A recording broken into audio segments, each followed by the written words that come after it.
Saludos cordiales. Soy Yana Delgado Arrieta, docente de la Escuela Normal Superior de Cartagena de Indias. Actualmente curso de estudios doctorales en la Universidad Pedagógica Experimental Libertador. Este video es requisito de la Unidad Curricular Epistemología de la Educación, dirigida por el doctor Nelson Briceño. Mi intención investigativa, titulada Resistencia femenina en el periodo de modernización liberal, busca comprender desde una perspectiva discursiva cómo las mujeres normalistas reinterpretaron los discursos de la modernización liberal y transformaron su papel dentro de un sistema patriarcal. Este trabajo parte del reconocimiento de que la escuela, además de ser un espacio de formación, ha sido también un escenario de poder, de resistencia y de reproducción simbólica. En este video presentaré las tres matrices epistemológicas y metodológicas que sustentan la coherencia interna de la investigación, la relación epistemológica con los estudios previos, los referentes teóricos y el abordaje metodológico. Cada una de ellas muestra cómo el paradigma interpretativo orienta una comprensión profunda de la resistencia femenina en el contexto de las escuelas normales durante el periodo de modernización liberal. La primera matriz establece la relación entre la epistemología y los estudios previos con la intención investigativa. En ella se destaca el paradigma interpretativo, cuyo fundamento se encuentra en la tradición fenomenológico-hermenéutica desarrollada por Dilthey y Gadamer. Desde esta mirada, la comprensión se convierte en el eje central del conocimiento histórico. El investigador interpreta los textos y los contextos en un diálogo constante entre pasado y presente, reconstruyendo el sentido de las acciones humanas. Este enfoque permite analizar los discursos y las prácticas educativas como construcciones simbólicas donde se reflejan relaciones de poder, pero también expresiones de resistencia.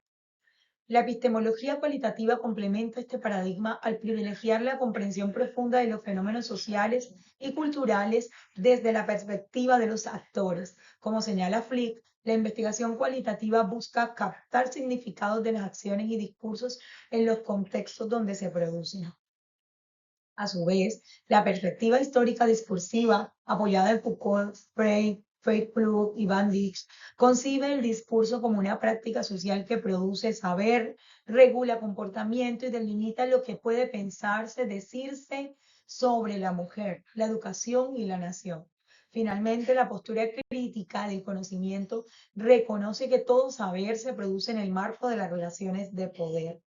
Siguiendo a Foucault, el ejercicio del poder genera nuevos objetos de conocimiento y nuevos cuerpos de información. De esta manera, la matriz 1 evidencia cómo estas perspectivas epistemológicas convergen para interpretar la resistencia femenina no como un hecho aislado, sino como una construcción simbólica y discursiva dentro del proyecto educativo liberal. La segunda matriz presenta la articulación entre las dimensiones epistemológicas y los referentes teóricos que la sostienen. Desde la epistemología hermenéutica interpretativa se retoman los aportes de Dilthey, quien sienta las bases para la conversión histórica, de Gadamer, que profundiza en el diálogo entre pasado y presente, y de Ricord, quien amplía la interpretación hacia la mediación simbólica del lenguaje. Estos autores permiten comprender los discursos y las experiencias femeninas en las escuelas normales como producciones de sentido situadas históricamente. En el marco de la epistemología cualitativa, los planteamientos de González Rey y de Berger y Luhmann destacan que el conocimiento se construye socialmente a partir de las experiencias y los discursos de los sujetos. Así, la resistencia femenina puede entenderse como una construcción simbólica emergente en el ámbito educativo. Desde el feminismo histórico y la epistemología del sujeto femenino, autoras como Scott, Amorós y Lagarde cuestionan la invisibilización de las mujeres en la historia y en la producción del conocimiento. Ellas permitirán comprender cómo las normalistas transformaron el ideal de mujer maestra impuesto por el Estado liberal en un espacio de afirmación profesional y moral. La perspectiva discursiva y postestructuralista inspirada en Foucault, Fairclough y Judith Butler aportan la noción del lenguaje como práctica de poder, mostrando cómo los discursos crean realidades sociales y abren fisuras para la resistencia.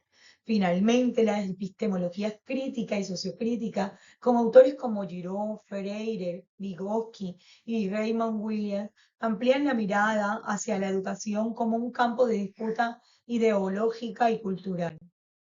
En conjunto, estas perspectivas dialogan entre sí para comprender el discurso educativo como un espacio donde las mujeres fueron a la vez sujetas habladas por el poder y productoras del sentido y emancipación. La tercera matriz traslada la coherencia epistemológica al plano metodológico. El estudio se desarrolla bajo el paradigma interpretativo que parte de una ontología relativista y una epistemología transaccional, donde el conocimiento se construye mediante la interpretación y el diálogo entre sujeto y objeto. En coherencia con este paradigma, el enfoque cualitativo busca profundidad antes que generalización, privilegiando la comprensión de los significados en su contexto natural. El método histórico hermenéutico permite analizar los discursos y documentos del periodo comprendido entre 1930 y 1946, reconociendo su valor simbólico y cultural. Según Musi, toda investigación histórica implica tres operaciones fundamentales: la heurística, la crítica y la interpretación, procesos que guiarán el análisis de las fuentes. Las técnicas de recolección incluyen la revisión documental, el análisis de archivos históricos, reglamentos escolares, planes de estudio y, de ser posible, entrevistas a profundidad a mujeres o descendientes vinculados a las escuelas normales de la época. Los instrumentos de análisis se basarán en matrices hermenéuticas, guías interpretativas, que permitirán organizar los datos según categorías como feminidad normalista, control moral y resistencia discursiva. Finalmente, las técnicas de análisis se fundamentan en la interpretación hermenéutica y en el análisis crítico del discurso, siguiendo los aportes de Foucault, Reclus y Riport. Esta mirada metodológica posibilita identificar las tensiones del poder y los procesos de resignificación que las mujeres normalistas elaboraron desde su práctica educativa. Las tres matrices presentadas revelan la coherencia interna de una investigación que asume la educación como un escenario de disputa simbólica y como espacio de emancipación femenina. Desde la hermenéutica, la historia y la crítica, este estudio reconoce que la resistencia no solo se expresó en la acción, sino también en la palabra, en el discurso y en la construcción del sentido. Las maestras normalistas, más que reproductoras del orden liberal, fueron sujetas activas en la transformación del pensamiento pedagógico y en la reivindicación de su autonomía. Comprender su legado es también un acto de justicia epistemológica y de memoria histórica.